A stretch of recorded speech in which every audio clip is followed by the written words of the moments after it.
ഇന്നത്തെ പത്രങ്ങളിലെ ഒരു പ്രധാന വാർത്ത കർണാടകയിലെ തുംഗഭദ്ര അണക്കെട്ടിൻ്റെ ഒരു ഷട്ടർ തകർന്നതാണ്. ഇതേ തുടർന്ന് അവിടെ മുനീറാബാദ് ജില്ലയിലെ പല ഇടങ്ങളിലും അലേർട്ട് പ്രഖ്യാപിച്ചിരിക്കുകയാണ് വെള്ളപ്പൊക്കത്തിനുള്ളത്. ഇതിനെ കേരളത്തിലെ മുല്ലപ്പെരിയാർ ഡാമുമായി താരതമ്യം ചെയ്തുള്ള റിപ്പോർട്ടുകളും പല പത്രങ്ങളിലും പ്രസിദ്ധീകരിച്ചിട്ടുണ്ട്.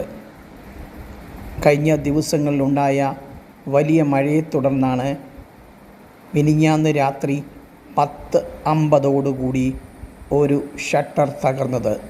ഉടൻ തന്നെ മറ്റ് 22 ഷട്ടറുകളിൽ നിന്നും വെള്ളമൊഴുക്കി അത് ഒരു ഷട്ടറിലൂടെയുള്ള വെള്ളമൊഴുക്ക് നിയന്ത്രിക്കാൻ അധികൃതർ ശ്രമം തുടങ്ങി. ഇതേ തുടർന്ന്